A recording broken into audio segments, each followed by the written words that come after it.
Et je poursuis sur Arrive-Can avec notre panel de députés.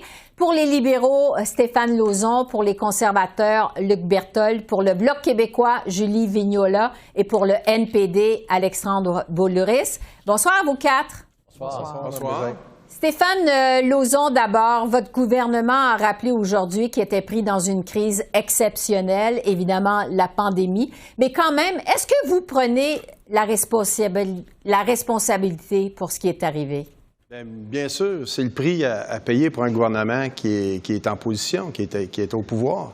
Mais il faut se rappeler que l'application qui était là a été lancée en soumission par les fonctionnaires et que nous, on a utilisé cette application plus de 60 millions de fois, qui a aidé à transiger entre les États-Unis, ce qui a permis aussi l'approvisionnement des médicaments, l'approvisionnement des vaccins, du manger, et qui a amélioré le sort de tous les Canadiens.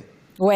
Luc Berthold, justement, est-ce que vous admettez pas que ça a quand même marché d'une certaine façon, que ça a été utile quand même? Mais c'est ça le problème, c'est que ça a coûté 60 millions, alors que c'est un contrat de 80 000 $. C'est pas parce que ça a marché que ça devait coûter 60 millions de dollars. Il y a même 2 jeunes qui avaient, une fin de semaine, été capables de faire une application semblable pour quelques dizaines de milliers de dollars. Et quand j'écoute les libéraux essayer de dire « Ah, c'était une application qui a été très, très, très utile », la vérificatrice générale, aujourd'hui, ce qu'elle est venue nous dire, c'est malheureusement, on n'a jamais vu des règles comptables de base être autant bafouées. Et on se retrouve aujourd'hui avec, encore une fois, une preuve que quand vient le temps de gérer les finances publiques, le gouvernement libéral, pour notamment cette application, l'application Arrive-Can de M. Trudeau, bien, c'était pas important, même en temps de pandémie, et c'est pas plus important aujourd'hui. Donc, votre chef a parlé de corruption aujourd'hui. Ça va pas un peu trop loin, ça? Bien, écoutez, comment est-ce qu'on fait? Comment est-ce qu'on justifie qu'une application qui devait coûter 80 000 $ en a coûté 60 millions? Comment est-ce qu'on peut justifier qu'il y a 12,2 millions de dollars, comme l'a révélé la vérificatrice générale aujourd'hui, qui ont été dépensés sous prétexte d'Arrive-Can, mais qu'on n'a aucun chiffre, aucun document pour démontrer que ça a été utilisé pour Arrive-Can? Il y a encore tellement de questions, et c'est pas pour rien que la GRC, puis c'est dans le rapport de la vérificatrice générale, a entamé une enquête là-dessus. Je pense que c'est important qu'on aille encore plus loin et qu'on pousse, parce que ce qu'on a découvert aujourd'hui, c'est plus qu'un scandale, c'est tout ce qu'il ne faut pas faire si on veut bien gérer l'État et bien gérer une organisation ou une application. Stéphane Lauzon, voulez-vous répondre à ça? On parle de scandale. Bien sûr. Regardez, le gouvernement a un système d'approvisionnement qui est strict, qui est rigoureux, qui est en place avec un système dont on a même la vérificatrice générale qui permet de vérifier justement tous ces dossiers-là. On accepte le rapport de la vérificatrice générale et ses recommandations. Et s'il y a eu anomalie à l'intérieur des appels d'offres ou des contrats qui étaient donnés, bien, les personnes ne paieront pas. C'est certainement pas le premier ministre qui lance un appel d'offres. Je peux comprendre les conservateurs qui veulent faire de la politique avec ça. On dit la même chose. On dit la même chose que cette application-là était extrêmement importante et puis elle est en place, elle était bénéfique pour les Canadiens et les Canadiennes, sauf que s'il y a eu des anomalies, il y a des gens qui vont payer pour. Oui. Julie Vignola, on était quand même en pleine crise de la pandémie. Il n'y avait pas des circonstances particulières quand même? Circonstances particulières de la pandémie, certes, c'est une circonstance en soi. Ceci dit, ça n'explique aucunement que les processus aient été complètement bafoués de A jusqu'à Z. On peut avoir une certaine souplesse dans la vitesse, notamment, mais au niveau de rendre des comptes, de faire des suivis, de laisser des traces, ça, il n'y a aucune justification, pandémie ou pas. Il n'y a rien qui justifie les manquements que la vérificatrice générale a mentionnés dans son rapport. Oui. Alexandre Boulris, comment le gouvernement Trudeau aurait pu faire les choses de façon différente, selon vous? Bien, je pense que peu importe quand on donne un contrat, que ce soit dans un épisode de pandémie ou dans un temps plus normal, entre guillemets, il faut être clair, transparent, puis avoir des systèmes de protection puis de reddition de comptes. Là, on a donné 60 millions de dollars, de l'argent des Québécois puis des Canadiens, pour un truc qui était, oui, fort utile, mais qu'on aurait pu prendre 3 geeks d'informatique dans un sous-sol, ils auraient fait ça en une fin de semaine. Comment ça se fait que ça a coûté cet argent-là? C'est pas parce qu'on est en crise que c'est une excuse à tout et n'importe quoi. Il faut avoir de la transparence des processus, il faut bien gérer l'argent public.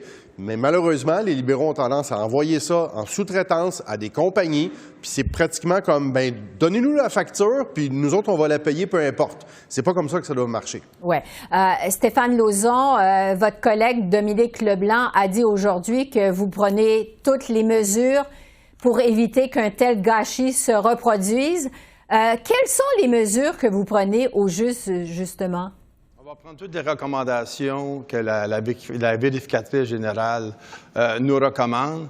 Effectivement, on a déjà mis en place des processus avec nos fonctionnaires pour améliorer le système. Nous, on ne peut pas aller changer les règles d'approvisionnement, mais ce qu'on peut faire, c'est qu'on peut resserrer les normes, on peut resserrer nos décideurs qui vont faire en sorte qu'on fasse mieux, puis on a déjà commencé à faire le pas. Mais c'est assez euphorique d'entendre de mes collègues de dire qu'on aurait dû peut-être faire confiance à 2 jeunes dans un sous-sol. Imaginez-vous si les libéraux auraient donné à 2 jeunes dans un sous-sol à faire une application. Je peux vous dire qu'on aurait été blâmés pas mal plus que d'aller en appel d'offres à l'externe. Madame Bégin, il faut que je vous parle là, parce qu'ils ont donné 20 millions de dollars à 2 consultants qui n'ont aucune connaissance en informatique, qui travaillent dans leur sous-sol pour développer la Rive-Cannes. Mais qu'est-ce que vous auriez fait, les conservateurs? Madame Bégin, c'est totalement ridicule d'entendre ça.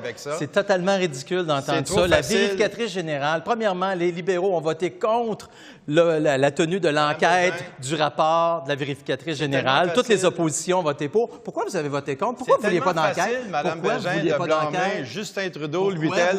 C'est comme si c'est Justin Trudeau qui ferait les appels d'offres lui-même à partir de sa résidence. Répondez à la question. Pourquoi est-ce que vous avez voté contre l'enquête de la vérificatrice générale sur Arrive-Cannes? Pourquoi vous avez été le seul parti à la Chambre des communes à voter contre cette enquête-là? Quand on voit les résultats aujourd'hui, on comprend. Monsieur Lauzon, voulez-vous répondre à ça? On a pris toutes les mesures qui étaient en place selon les recommandations et les règles de l'art. On a un processus qui est en place, qui est strict, qui est rigoureux. On est là pour suivre les recommandations. On est là pour s'améliorer, puis c'est exactement ce qu'on fait.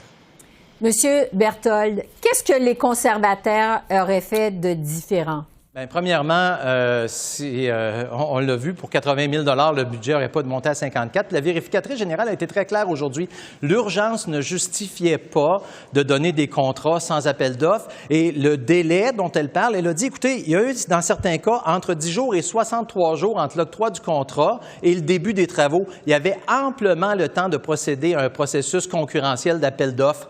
Malheureusement, les libéraux ne l'ont pas fait. Et ce qui est le pire dans tout ça, c'est qu'il n'y a pas personne. La vérificatrice générale n'a pas été capable de le trouver. Les libéraux, ils disent prendre la responsabilité, mais ils ne sont pas capables de nous donner la réponse. C'est qui a donné le contrat à JC Strategy?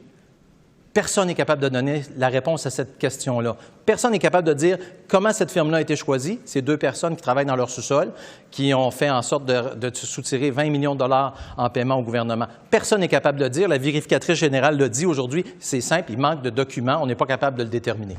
Madame Vignola, qu'est-ce que le Bloc aurait fait de différent?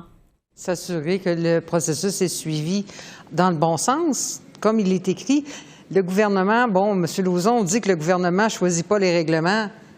Oui, oui, c'est dans les tâches du ministre et de son conseil, notamment, de le faire.